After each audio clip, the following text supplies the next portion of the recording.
which leads to identity and empower, which is our last one. So to just recap them again real quickly. So you got move, think, connect, fuel, and then at the center of all of them is empower, which is a quiet, deep feeling of presence and personal power that flows to and through you. So this can show up in a lot of different ways. Your empowerment practices can be like journaling and self-discovery. They can be spiritual, they can be meditation, anything that brings you aware and into the present moment. Yeah, and I think that's the key is again recognizing the practices like that, whether it's meditation or gratitude practice, whatever it is you do, is just reminding you of the fact that you can bring your awareness to the moment that we are in right now. And the tendency is we have our awareness is going to be in one of three places. The moment we're in right now, a past experience that we had that we're remembering or reflecting on or reacting to, or a future concern or thought or vision. So, and we need all three. They're important. It's just the ratio. And what I was taught through our mentor, who is a spiritual counselor, was too much time reflecting in the past can lead to depression. Too much time reflecting in the future can lead to anxiety.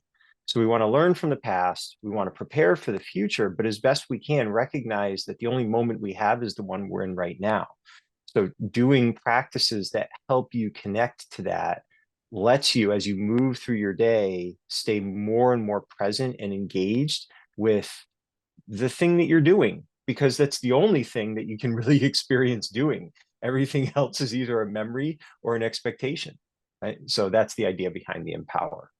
Yeah, and empower, like I mentioned, sits at the center of all of these practices. And I think it might be fun in the future to bring this into the framework of the compass that we use with Mm, a lot of the different frameworks that we use from the five animals, which I've talked about before on the podcast. So the five Shaolin animals that we use as a model for leadership and problem solving, and the leverage points, which are lenses to view challenging situations through. So doing that compass might be fun. And if you're listening audibly, there is on our YouTube channel, which is at Momentum Learning Systems on YouTube, you can see videos of these podcasts, not my solo cast, but anytime that I do an interview, as long as the interviewer agrees, we'll do the video version on YouTube. And with that, maybe we can actually set it up where, we can let people kind of see how this all fits into the framework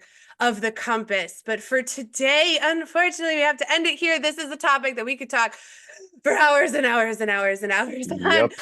But we have a integrated entrepreneur event that is coming up very soon that we have to get ready for. If you're interested in learning more about this project that we're working on, you can go to yourtieacademy.com. So you're like YOUR, Tie, TIE, short for the Integrated Entrepreneur, and academy.com.